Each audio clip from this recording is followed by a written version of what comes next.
BFM Business et Tech Co présente De quoi je me mêle, François Sorel. Et un grand bonjour à toutes et à tous. Merci d'être là. Ravi de vous retrouver. Ravi de vous accueillir sur le plateau de quoi je me mêle, votre rendez-vous tech du week-end. Dès le vendredi en exclu, podcast audio et la version vidéo qui vous attend sur YouTube et la version audio sur les principaux agrégateurs de podcasts. Et puis après, le week-end sur BFM Business, vous le savez, le samedi et le dimanche. Ravi donc de vous retrouver avec deux parties. Dans un instant, on va commenter l'actu avec une petite surprise. Vous allez voir, c'est le comeback d'une voix de quoi je me mêle que vous connaissez. Et puis, en deuxième partie, ce sera Lionel Costa, vous le savez, du Labo Fnac qui viendra nous voir. Comment choisir son casque audio et ses trous wireless, ses intra-auriculaires aujourd'hui. Compliqué, pléthore de choix. Eh bien, le Labo Fnac, vous le savez, avec toute la rigueur de ce labo, nous donnera les meilleurs rapports qualité-prix et les meilleurs produits. Donc, ça sera la deuxième partie de quoi je me mêle. N'oubliez pas le hashtag DQJMM si vous voulez réagir sur Twitter comme à chaque fois. Merci d'être là et bienvenue à vous toutes et à vous tous.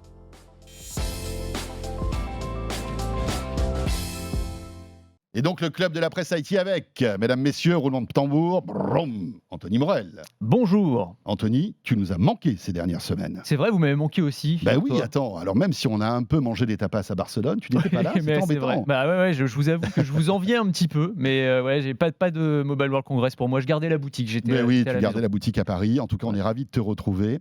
Et Anthony, je t'ai présenté tout à l'heure Nicolas Guyot. Salut Nicolas. Salut François, salut Anthony. Nicolas, heureux de vous retrouver. Quel plaisir de te retrouver, dis donc. Ouais. Parce que, vous savez, alors, De quoi je me mêle, c'est une émission qui a plus de 20 ans, mine de rien. Et donc, beaucoup de chroniqueurs sont venus, sont repartis. François etc. a épuisé un certain nombre de chroniqueurs.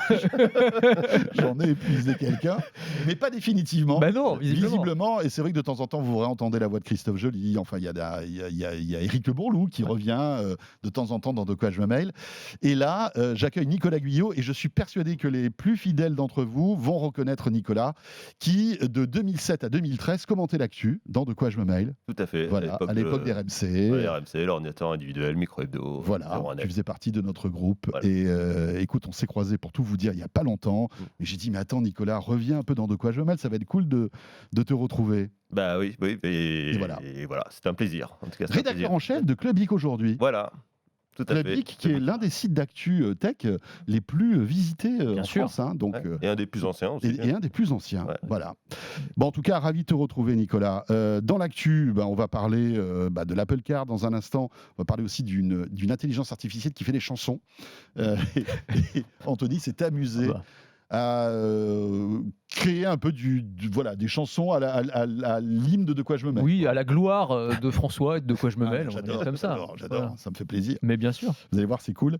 Et puis, on va parler aussi un peu de produits, mais pour débuter, on vit un grand jour aujourd'hui dans le monde de la tech et dans le monde aussi de la réglementation européenne, puisque depuis minuit aujourd'hui, entre en vigueur le DMA, le fameux Digital Market Act. Et même si c'est un peu compliqué à comprendre, même si c'est un peu abstrait, croyez-moi, ce jour est à marquer d'une pierre blanche, Anthony. Oui, bien sûr. C'est une vraie révolution.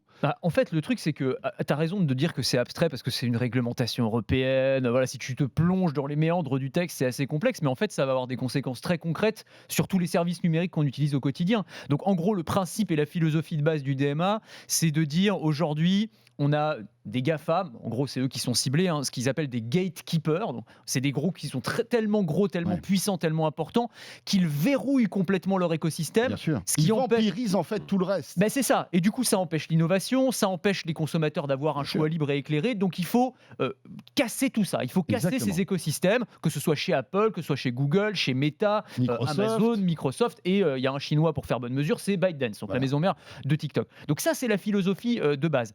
Derrière, tous ces grands groupes, ils ont dû prendre un certain nombre de mesures pour s'adapter en fait à cette nouvelle réglementation. Et on commence à les voir, puisque tu as raison de dire, c'est aujourd'hui que ça y est, ça entre en vigueur. Donc depuis quelques heures, on en a déjà un aperçu au moment où on enregistre. Et c'est là que, alors on va entrer un petit peu dans le détail, parce que le diable en fait se cache dans les détails. C'est-à-dire que tu as cette philosophie générale qui est louable, je pense que ça part d'une bonne intention. Et attention, chose importante, c'est que en fait tous ces GAFAM ne font pas ça par gaieté de cœur. Ah ben non, ils le font parce qu'ils sont obligés de le faire. Mais bien sûr. Parce que s'ils ne le font pas, il y a des amendes à la clé qui peuvent leur tomber dessus, des amendes qui peuvent être énorme. C'est 10% maximum du chiffre d'affaires mondial de l'entreprise. Alors, imaginez pour Apple ce que ça représente. Donc c'est des milliards et des milliards de dollars, c'est absolument énorme. Donc là, il y a une vraie, carotte et le bâton, là, il y a un vrai bâton devant. Mais alors, donc évidemment, ils ne le font pas de gaieté de cœur. Mais le truc, moi, la question que je me pose avant qu'on entre dans les détails, c'est est-ce que, tu vois, derrière, c'est toujours ça, tu as des bonnes intentions, mais finalement, est-ce qu'à la fin, c'est pas l'utilisateur final qui va être embêté, pour pas dire autre chose, par les conséquences de ce DMA? On peut ça fait penser au RGPD et c'est exactement ça. Et moi, c'est le premier truc auquel j'ai pensé. C'est-à-dire le RGPD, pareil, très bonnes intentions, protection des données. Le résultat de ça, c'est qu'on est obligé à chaque fois qu'on se connecte à une page internet de cliquer sur je choisis les cookies, je choisis pas les cookies. On sait même plus pourquoi on clique pas. C'est juste un inconvénient pour l'utilisateur final. C'est une perte de temps, c'est un handicap, on va dire, voilà. Et on comprend même pas ce qui se passe. C'est tout à fait ça. C'est ça qui est terrible. Et alors, l'exemple qui m'a fait penser à ça, c'est que le DMA, l'une des conséquences concrètes, c'est chez Google. Google a dû prendre un certain nombre de mesures, et notamment sur Google Maps. Et vous avez dû tous en faire l'expérience si vous avez tapé une adresse dans Google cette semaine. C'est qu'aujourd'hui, on ne vous propose plus Google Maps par défaut. C'est-à-dire, on vous propose une carte, mais sur laquelle vous ne pouvez pas cliquer, alors qu'avant c'était direct, vous étiez redirigé vers Google Maps, mais Google, pour se conformer au DMA, a dû découpler ses services. Donc ils ne peuvent pas faire la promotion de leurs propres services sur Google. Donc quand tu tapes dans Google, en fait, ils sont obligés de cacher Google Maps au milieu d'autres options. Et donc le résultat de ça, c'est que toi, le premier truc que tu fais, en fait, dont tu as envie quand tu tapes une adresse, c'est d'aller sur Google Maps. Là, tu ne peux plus le faire aussi simplement. Voilà. Il faut aller activer 2-3 options pour retrouver le fonctionnement à peu près normal. C'est ça. Et la plupart des sites d'actu, justement, expliquent comment il faut faire. Il faut aller dans les paramètres de Google et recliquer sur un petit truc. Mais alors, Nicolas, on va écouter évidemment ton point de vue là-dessus. Mais pour revenir à Maps, tu as raison. Amusez-vous à taper une adresse sur Google. Vous allez voir, avant, vous aviez le lien Google Maps. Aujourd'hui, vous avez une photo, c'est ce que tu expliquais. Vous avez un petit bouton itinéraire qui, là, après, vous envoie sur Google Maps si vous voulez calculer un itinéraire. Mais bon, c'est un peu fastidieux, etc. Et c'est rigolo parce que moi, j'avais l'habitude de ce service que je trouve plutôt pratique, parce que c'est pas parce que c'est, enfin Google montre parfois, enfin fait preuve de favoritisme parfois que c'est pas bon. Enfin, c'est un bon service. Google Maps, c'est excellent. Mais alors j'ai coché la case justement pour récupérer Google Maps et je l'ai toujours pas. Et ça fait 2 jours que je l'ai fait. C'est ça que je comprends pas. Peut-être activé. Normalement, c'est activé depuis ce matin. Eh ben écoute, je sais pas. C'est bizarre. Pour essayer. Alors, on enregistre cette émission quelques heures avant l'entrée en vigueur du DMA. C'est peut-être ça. Et peut-être que la semaine prochaine, ça fonctionnera. Et puis une fois de plus, c'est souvent comme ça. Les Américains, j'ai l'impression, quand on les oblige. C'est une obligation légale européenne en dehors des États-Unis. Souvent, quand on les oblige à changer leur système, j'ai l'impression qu'ils aiment bien aussi un peu se foutre de nous en mettant je vais vous mettre une photo, là c'est la carte et vous ne pouvez pas cliquer dessus. Il n'y a même pas un message qui te dit il faut activer cette fonction, etc. pour retrouver l'usage que vous aviez habituellement. Tu veux dire par là que dans les solutions présentées, il y a un peu de rancœur en disant ok, vous voulez nous emmerder, excusez-moi du terme, et ben non seulement je vais le faire, mais je vais emmerder tous les utilisateurs. Absolument, t'as pas tort. Enfin, je pense que c'est complètement la philosophie des GAFAM. Alors c'est peut-être visible un peu avec Google, ça l'est surtout avec Apple, parce que Apple, on voit très bien. Alors eux, c'est les plus embêtés, je pense, par cette réglementation, parce que c'est eux qui ont l'écosystème à la base le plus verrouillé. Bien forcément, ça fait partie vraiment de leur identité, même à Apple. Et du coup, ils y vont. Ils prennent des mesures, mais on voit bien qu'effectivement, ils se moquent un peu du monde. Et d'ailleurs, il y a un certain nombre d'éditeurs d'applications, de professionnels du secteur. Plus d'une trentaine. Plus d'une trentaine. Donc, tu as Spotify, tu as Deezer, tu as Epic Games, qui disent, attendez, Apple, là, on a regardé concrètement comment ils vont s'adapter au DMA. C'est du foutage de gueule. Enfin, ils font n'importe quoi. Ils font tout, en fait, pour que rien ne change, en réalité. Et donc, alors, on peut entrer un petit peu dans le détail. Oui, bien sûr. Apple, le gros changement, c'est l'ouverture à la concurrence de l'App Store. En gros, il n'y aura plus seulement l'App Store, tu auras l'App Store d'Apple, mais n'importe qui peut créer une boutique d'applications concurrente pour vendre ses produits, pour vendre ses applications. Sauf qu'Apple... C'est une révolution. Je veux dire, c'est un séisme chez Apple, ce truc-là. En précisant bien que c'est juste sur les iPhones achetés en Europe. Donc juste les iPhones, parce que les iPads et les autres appareils d'Apple ne sont pas concernés, parce que la règle du DMA, c'est les produits et les services qui concernent plus de 45 millions d'utilisateurs, soit 10% de la population européenne, ce qui est le cas de l'iPhone, mais ce qui n'est pas le cas de l'iPad, par exemple. Ok. Voilà. Ce qui est un peu bizarre, d'ailleurs. Oui, Parce que c'est le même système d'exploitation. Enfin, bref. absolument. Pas tout à fait le même. Non, mais Oui, Ouais, enfin, ouais, c'est iPadOS, mais Ouais. c'est vrai que. Bah, ils ont joué là-dessus. ils ont Ouais, joué ouais, là-dessus. je- Ils ont je- joué je- là-dessus. je- là-dessus. Bien Bien Et sûr, donc, bien sûr. là où je dis qu'ils sont malins et qu'ils jouent une sorte de double jeu, c'est qu'effectivement, ils vont être obligés d'ouvrir à la concurrence leur App Store, mais il faudra que toutes les applications et toutes les boutiques d'applications concurrentes passent sous les fourches codines d'Apple pour vérifier en termes de sécurité si ça passe bien. Et si tu télécharges des applications via une boutique externe, une boutique tierce, eh bien, elles seront taxées, enfin les développeurs seront taxés à hauteur de 50 centimes d'euros par installation d'application, au-delà du premier million. Ce qui veut dire que pour tous les gros développeurs, en fait, c'est beaucoup plus intéressant de rester sur l'App Store traditionnel plutôt que d'aller sur une boutique C'est-à-dire que d'un concurrente. côté, on vous prend plus les 30% de commission, Ouais, ok. c'est ça. Mais d'un autre, dès que vous dépassez 1 million de téléchargements, on vous prendra 50 centimes par téléchargement. C'est ça, hein? Exactement. Et on met au grand jour en fait le business d'Apple, hein, les business de tous ces GAFAM. Ce qu'on disait tout à l'heure, pourquoi en fait et ils y vont à reculons, c'est que globalement le manque à gagner est énorme. Oui, parce qu'aujourd'hui, il faut rappeler que en fait, tous les services, le business des services chez Apple, c'est monstrueux.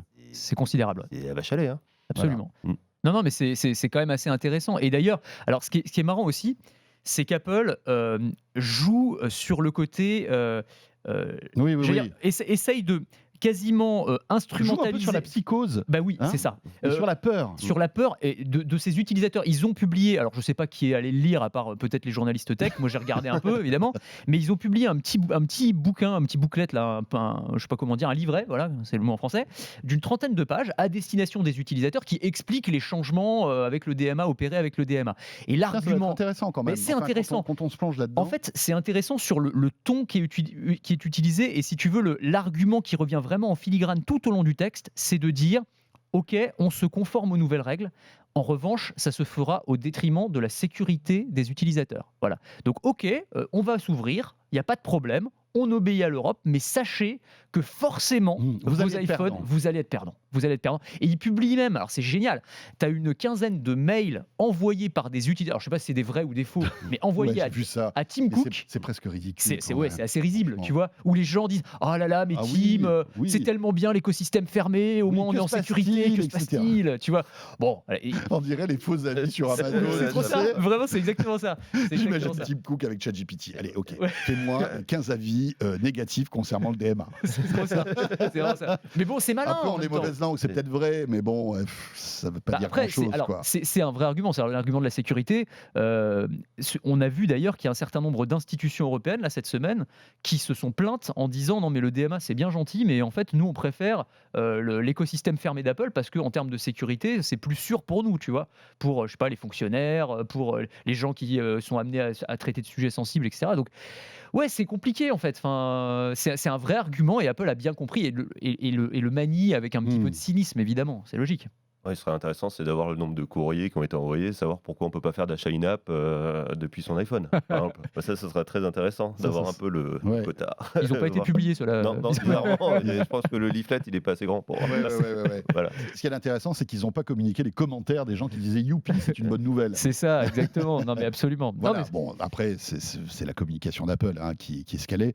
Ce qui va être intéressant de voir maintenant, c'est la réaction de l'Union européenne, parce que ce DMA, Apple estime qu'il le respecte, mais comme tu le disais tout à l'heure, il y a plein de développeurs qui disent que franchement c'est ni fait ni à faire. Certains même disent que c'est une fumisterie et que Apple se moque en fait de l'Union européenne avec ce premier jet de DMA.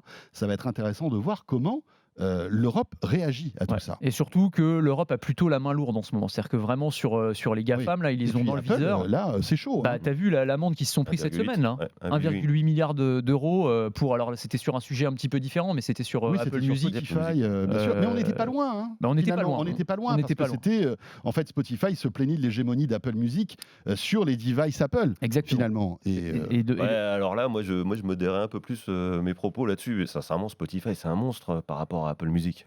Ça n'a rien à voir. C'est quand même, voilà, on peut pas. C'est aussi facile, je trouve, de taper tout le temps sur la tête d'Apple, alors que globalement, là-dessus, je trouve que Spotify, pour moi, me paraît beaucoup plus balèze que. Ouais, mais Apple Music. ce que reprochait ce que reprochait Spotify à Apple, c'est le fait, encore une fois, c'est le côté contrairement, comment dire. dictatorial d'Apple sur son App Store et qui fait que, par exemple, l'application Spotify, mais c'est vrai aussi pour Deezer ou pour des acteurs beaucoup plus petits, tu ne peux pas mettre un lien, par exemple, dans ton application qui redirige vers ton site internet où le paiement va coûter moins cher parce que tu n'es plus soumis à la taxe Apple. Ce qui semble pas complètement délirant. Mais ça, Apple, par exemple, t'interdit de le faire. C'est quand même, on peut se dire quand même qu'il y a un abus de position dominante. Tu vois, mais ça fait partie aussi de l'expérience, je pense, utilisateur sur les iPhones. Nico, alors on revient là-dessus. Le problème, c'est que tu es le patron de Spotify. Tu te retrouves avec un Apple qui a un écosystème fermé, qui propose un concurrent direct de ce que tu fais dans son univers. Dans l'univers Apple. Aujourd'hui, tu prends Apple One, l'abonnement, je ne sais pas combien d'euros par mois, tu te retrouves avec un package où tu as plein de trucs. C'est de la concurrence déloyale. Enfin, moi, je trouve quand même. Après, rien n'oblige de passer sur... on peut passer aussi utiliser Spotify sur Android. Il n'y a pas que les iPhones sur le marché, quoi. Je pense pas que oui, mais à ce moment-là, ça veut dire que parce que tu n'es pas d'accord avec les conditions d'utilisation d'un appareil, tu es obligé de passer sur le système qui est concurrent.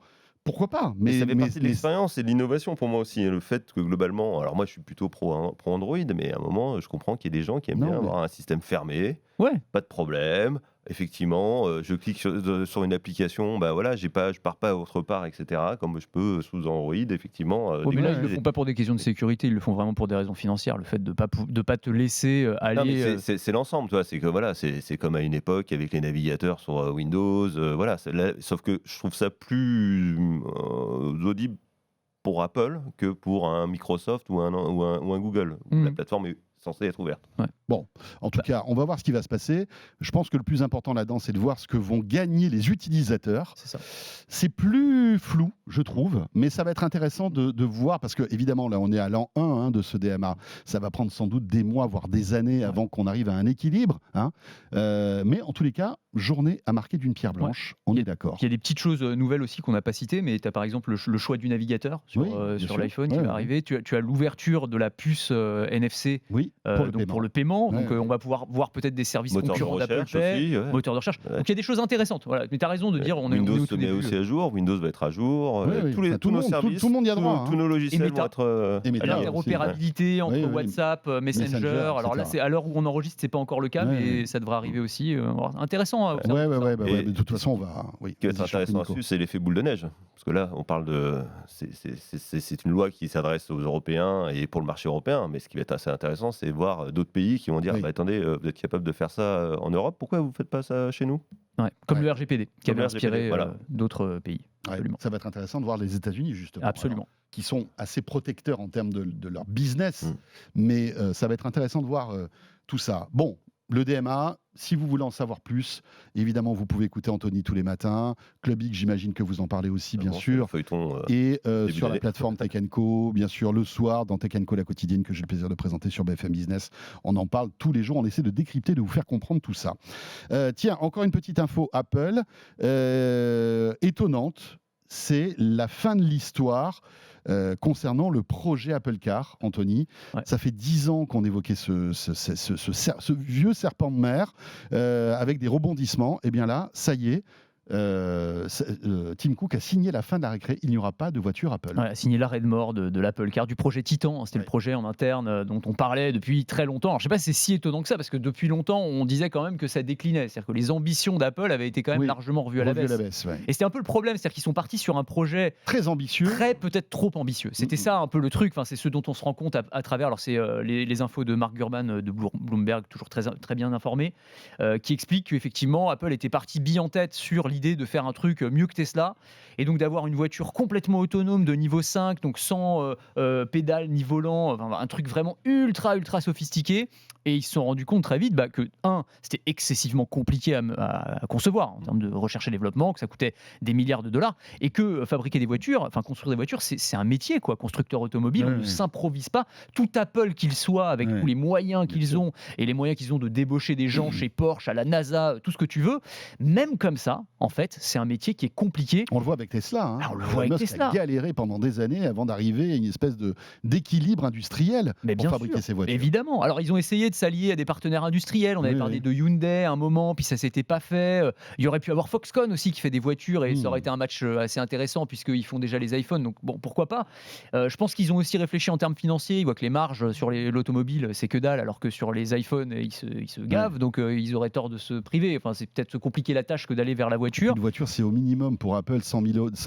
C'est donc, ça. Qui va, enfin, tout le monde n'a pas les moyens de se payer une voiture à $100 000, quoi. Évidemment. Donc terminé. Et alors, c'est dommage. Moi, j'aimerais quand même.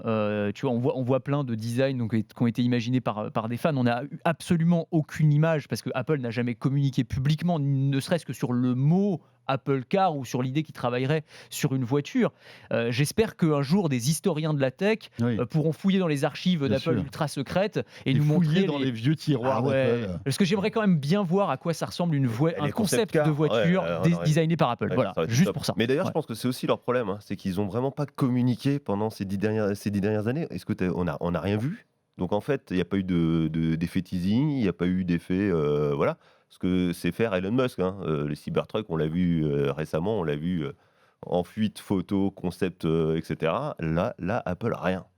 Mais alors qu'il y avait 2000 personnes qui bossaient dessus quand même. 10 milliards de coûts, le projet. Absolument. Vous vous rendez compte qu'ils ont engouffré 10 milliards en recherche et développement pour quelque chose qui est tombé à l'eau, quoi. Alors, à l'échelle d'Apple, 10 milliards. Oui, c'est sûr. Mais peut-être que sur ces 10 milliards, il y a peut-être des briques technologiques qui serviront à autre chose. Je l'espère pour eux. Alors, c'est ça qui est très intéressant d'ailleurs, parce que dans alors, je sais pas si c'est un mail interne ou dans la communication interne, en tout cas, pour expliquer que ce projet allait se terminer chez Apple, Tim Cook a expliqué que, alors il y aura sûrement des licenciements, mais une partie des 2000 personnes vont être réaffectées aux efforts d'Apple dans le domaine de l'intelligence artificielle. Tu as raison de dire qu'il y a des briques technologiques, la voiture autonome, c'est de l'intelligence artificielle. Il y a sûrement des choses qu'on peut récupérer. Par ailleurs, on sait que Apple a des grandes ambitions dans l'intelligence artificielle. Ils sont très en retard dans cette course. En tout cas, on ne les a pas entendus en parler tellement. On sait qu'à la prochaine WWDC, il y aura sûrement des annonces sur une IA générative. On sait qu'ils travaillent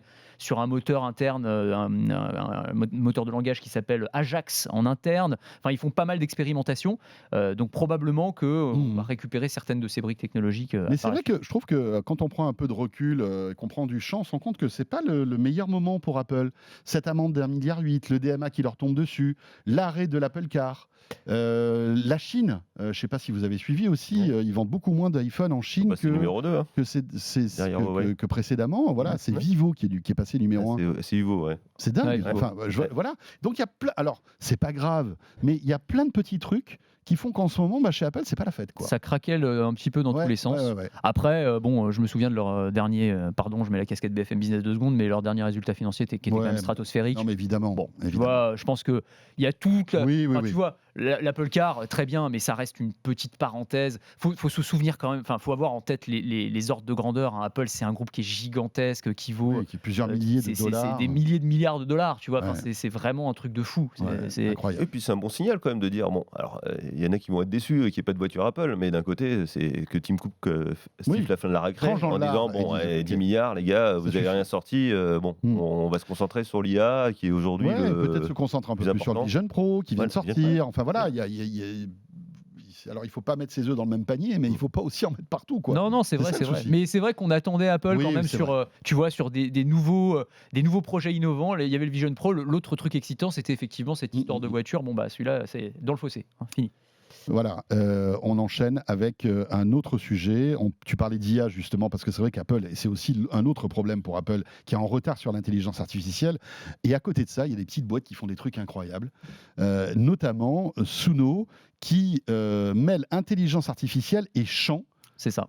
Et c'est incroyable ce truc. C'est dingue. C'est une nouvelle application de l'intelligence artificielle générative en fait. Donc on a eu évidemment ChatGPT, la génération de texte, d'images avec Midjourney, de vidéos avec Sora dont on a parlé. Et tu as aussi la musique et donc cet outil-là, Suno, que n'importe qui peut tester. C'est gratuit. Alors on peut tester gratuitement et après il y a un modèle payant. Te transforme en musicien ou en compositeur. Donc tu y mets un prompt qui résume un peu la chanson que tu souhaites. Le style, R&B, rock, jazz, ce que tu veux, et il va te faire une proposition artistique, il va te proposer 2 morceaux. Alors je l'ai testé rapidement, j'ai fait plein de trucs, mais pour De quoi je me mêle, je lui ai demandé de... Tu deviens Jean-Jacques Goldman en fait. Oui, tu c'est deviens ça. le Jean-Jacques Goldman de BFM Business. Voilà, t'as exactement. fait plein de tubes. Plein de tubes, mais des trucs... Mais alors, Bientôt, tu vas ramasser plein je de sais sous. pas, alors, parce en termes de droit, ça va poser c'est des un peu questions, tu vois. problème. Mais juste, je voulais vous faire écouter, donc j'ai fait 2 jingles, 2 génériques pour De quoi je me mêle, ça donne ça. Dans ce podcast, de quoi je me mêle, François Sorel nous raconte les détails, les sujets brûlants, sans tabou. On ne peut pas. Était vraiment très basique. C'était pour le podcast De quoi je me mail, présenté par François Sorel, mais peut-être il l'aurait trouvé tout seul d'ailleurs. Fais-moi un nouveau générique style reggae, je sais plus ce que j'ai mis, enfin voilà. Mais enfin, c'est quelques informations, t'as pas grand-chose. Et à partir de ça, il te génère le texte, la mélodie, un titre aussi, et franchement, ça le fait bien. Enfin, moi, je trouve que c'est assez efficace. J'en ai téléchargé et testé un certain nombre. Après, je les avais dans la tête toute la journée. Donc, comme quoi, tu vois, c'est des trucs qui marquent un petit peu. Je l'ai fait dans un autre style. Je sais plus ce que je lui ai demandé. On va l'écouter. Allez, deuxième titre. Au rythme mou, les échos s'envolent dans l'état du podcast. Une histoire se dévoile. François Sorel, le guide de cette aventure, nous emmène dans. François Sorel, le guide de cette aventure. Le guide de cette aventure. Non, c'est pas mal quand même. Donc, bon, là, c'est assez basique parce que les prompts sont basiques. Évidemment, tu peux aller beaucoup plus loin. En fait, l'outil n'est pas nouveau, il existe depuis quelques mois. Là, c'est la dernière version qui vient de sortir, qui est beaucoup plus efficace sur les textes en français. Jusqu'ici, c'était pas vraiment génial, tu avais beaucoup d'erreurs de prononciation. Là, c'est vraiment propre.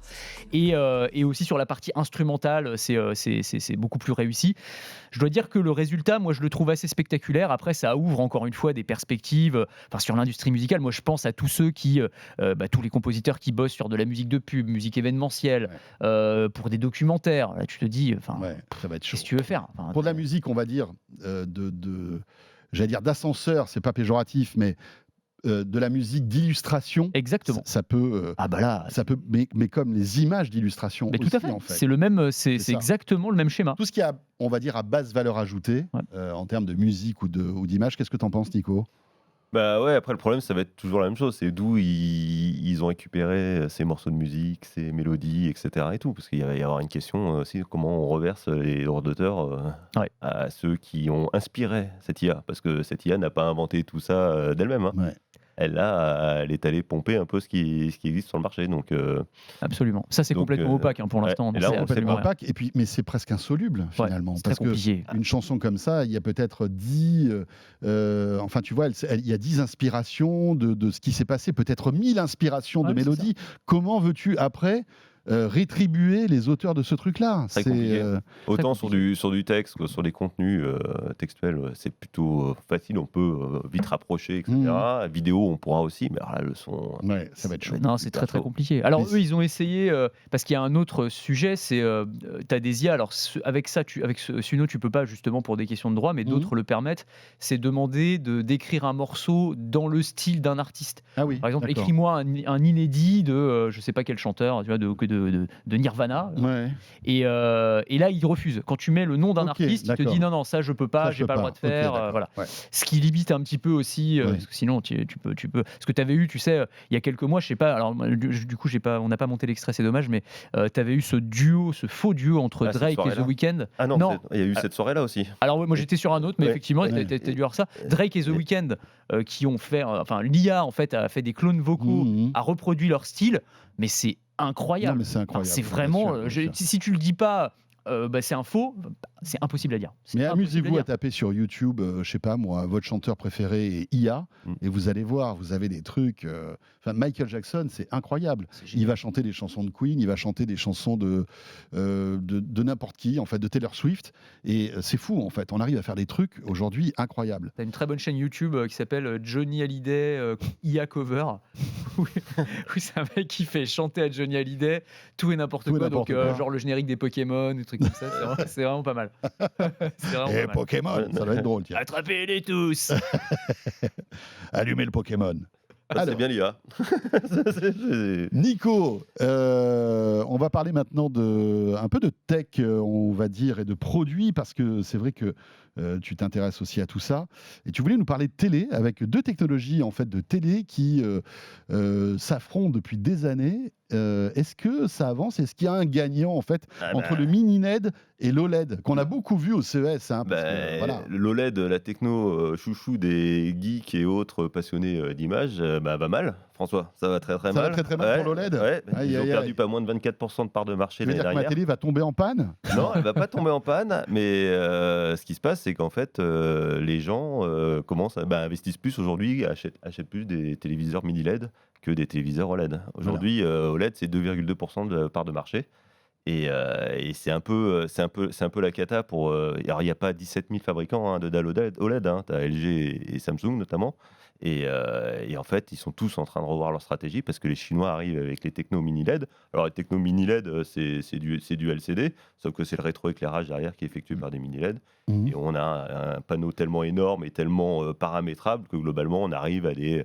C'est-à-dire qu'on a la même qualité aujourd'hui en mini LED qu'en OLED, parce que franchement l'OLED, moi j'ai une télé OLED, je suis un fou de qualité d'image. Ouais, c'est vrai que c'est super. Et franchement, moi j'ai une Pana qui commence à avoir quelques années, mais qui a une qualité d'image de dingue, fabuleux, parce qu'il y a le traitement vidéo et tout derrière. Tu veux dire qu'aujourd'hui, avec des mini LED, t'arrives pas tout à fait au même niveau que l'OLED, mais pour utilisateur moyen, sincèrement, il ne voit pas la différence entre une mini LED et un OLED. Parce que l'OLED, ça coûte une blinde, c'est ça le problème. Et voilà, ça coûte limite moins cher le mini LED aujourd'hui. Quasiment 2 fois moins cher. Et ceux qui gagnent dans cette histoire, c'est TCL et Hisense, qui sont les grands fabricants chinois, et qui arrivent avec cette techno. Ils ont misé énormément sur cette techno. Et cette techno, de toute façon, vous l'avez vu sur la fin de l'année dernière, regardez les promos soit en ligne ou dans les supermarchés, c'est mini LED partout. Donc voilà, donc l'OLED a pris un coup. C'est pas fini pour l'OLED, attention. Le destin de l'OLED sera celui du plasma. Alors là, dur. Il y a des comebacks, pourquoi pas. C'est vrai, exactement. Regarde dans de quoi je mêle. Il y a Nicolas Guillot qui était un vieux plasma, maintenant c'est un mini LED. Dernier cri. Non, l'OLED n'est pas mort, loin de là. Mais par contre, voilà, il va revenir. Alors, ça continue à être aujourd'hui ce qu'il y a de mieux aujourd'hui en termes de qualité d'affichage, mais il y a une techno qui est dans les tiroirs, notamment de TCL, qui est quand même aujourd'hui le plus grand fabricant de dalles au monde, d'écran. Et il s'appelle l'OLED Inkjet Printed. Et en fait, c'est de la techno OLED, mais en fait qui pallie le problème numéro 1 de l'OLED. Pourquoi c'est cher l'OLED en fait? C'est pas parce que globalement c'est super pour les yeux, etc. C'est que ça coûte, c'est très compliqué à fabriquer. Il y a beaucoup de déperditions. Il y a énormément de rebuts. Il y a beaucoup de casse. Il y a des rebuts de dalles à la fin sur la chaîne de production qui est énorme. Parce qu'il y a un système de production par évaporation thermique où on crée les LED organiques, et ça c'est vraiment très compliqué. Et donc cette technologie développée par TCL a moins de déchets. Voilà, parce qu'on va utiliser une sorte d'imprimante. On va utiliser goutte à goutte. On imprime des écrans. On va imprimer des LED. C'est fou. Voilà. Et voilà. Et donc en fait, ça va permettre de fabriquer des écrans OLED moins chers, et dès 2025. C'est-à-dire en fait, ça va arriver assez rapidement. On enchaîne, il nous reste 2 minutes. J'aimerais qu'on termine avec un autre sujet. C'est Bouygues qui apporte une petite révolution dans le domaine des box. Nicolas, tu voulais nous en parler, et vous en parlez, j'imagine, dans le public. Et lundi, Bouygues a annoncé sa nouvelle 5G box. Donc en fait, c'est une box qui s'adresse aux utilisateurs qui n'ont pas de alors l'ADSL c'est cuit, ils n'ont pas encore la fibre. Qui sont en bout de ligne, en ADSL, en machin, etc. Et qui reçoivent, qui sont plutôt bien positionnés par rapport aux antennes et relais 4G et 5G. Et donc il y avait déjà une offre qui existait. Donc, les box 4G, c'est pas nouveau, on va dire. Bon, là, il y avait même une box qui existait en 5G chez Bouygues. Sauf qu'en fait, la grosse nouveauté, c'est qu'elle est liée à une clé décodeur TV. Donc en fait, c'est une sorte de Chromecast, c'est sous Google TV, ça se branche, ça coûte 4 € de plus par mois. Mais en fait, l'intérêt, c'est qu'avant, ceux qui avaient la box 5G chez Bouygues étaient obligés d'utiliser une appli et la Chromecaster sur leur écran. Bref, c'était un peu galère. Et comme Bouygues sait que 2/3 de ses clients regardent la télévision, ils se sont dit, va falloir qu'on fasse une offre pour ça. Et la nouveauté, si j'ai bien compris, c'est que en fait, on peut regarder la télé de manière illimitée, parce que le souci en fait des réseaux mobiles, c'est qu'ils sont beaucoup plus saturables que la fibre optique. Et donc là, avec cette box 5G, je branche ma petite clé, je peux regarder autant la télé que si j'avais de la fibre. Totalement. C'est illimité. Totalement. ça fait C'est ça, la partie révolution, ça au fait fait, partie de aussi. ton abonnement. Et puis, tu passes vraiment par. Et tu as une télécommande, comme un D'accord. décodeur TV, tu as 180 chaînes par défaut. Ils t'as les annoncent quoi comme raccourcis. débit ils se Alors, mouillent un peu ou pas Ouais, la le Bouygues début, c'est le début de la 5G, quoi. Alors, donc, en Mais fait, ça dépend où t'es positionné, ça quoi, dépend où c'est t'es pour ça. positionné. Ouais. Si tu es sur la bande des 3,5 GHz, Ouais. tu as du 1,1 gigabit en téléchargement, ce qui est Ouais, ce qui est correct. ce qui est top, hein, quand Ça même. va, hein. franchement. L'upload est un peu plus. Le problème de ces solutions, c'est l'upload. Mais bon, après, si tu regardes juste la télé, si tu vas sur Internet, sincèrement, ça n'a rien de s'emmerder. Si t'es pas fibré, en fait, voilà, c'est parfait. Et c'est le même prix qu'un abonnement fibre ou c'est plus Et cher? c'est 45 € par mois. Donc, c'est pas déconnant non plus. Ouais, hein. on est dans la. Ouais. Avec l'offre télé comprise? Avec l'offre télé comprise. Ouais. Sinon, c'est 40 €. Et en fait, tu te projettes, il y a 10 ans, ça coûtait un bras, ça. Hein. Ça, tu imaginais même pas. Et puis c'était, tu avais un maximum de gigas par mois. T'étais capé, quoi. T'étais capé. ouais. T'étais capé. Et donc là, le truc, moi, je trouve que c'est une très très bonne Ouais. solution pour ceux qui, Non pas la fibre. n'ont pas la fibre ou sont en bout de ligne DSL et puis sont c'est en clair. galère. Ah ouais. Il y a beaucoup de gens qui ont la DSL, ils se retrouvent avec 2 mégabits, Ouais. vas-y, peut-être un peu plus, mais 2 mégas pour partager avec une famille, etc. Ouais, c'est pas terrible. Voilà. Donc là, Mais t'as- alors évidemment, il faut être dans une zone éligible. Hein. Là, j'imagine que quand vous rentrez votre adresse, on vous dit si oui ou non vous Ouais. êtes éligible à cette box 5G. Mais c'est plutôt une bonne nouvelle. voilà. Et puis tu as une interface Google TV, voilà, Ouais. c'est un truc Donc, ça, oui, c'est assez costaud, c'est assez bien sérieux. fait, c'est sympa. Eh bien, merci à tous les deux. Merci Anthony. Merci les amis. Qu'on retrouve tous les matins sur BFM Business et puis entre midi et deux chez Estelle Denis, Ouais. sur RMC Story, sur RMC, bien sûr. Nicolas, Merci ravi de te François. retrouver. Je suis C'était un persuadé qu'il y a plaisir plein d'auditeurs qui pour ce ont comeback. été ravis de te retrouver. Tu reviens quand tu veux. Avec plaisir. Rédacteur en chef donc de clubic.com. Vous restez avec nous. Comment choisir votre futur casque, True Wireless, etc. Des casques Arceau. Lionel Costa a enquêté sur le sujet. Le labo Fnac arrive en force. À tout de suite. De quoi je me mêle sur BFM Business et Tech & Co.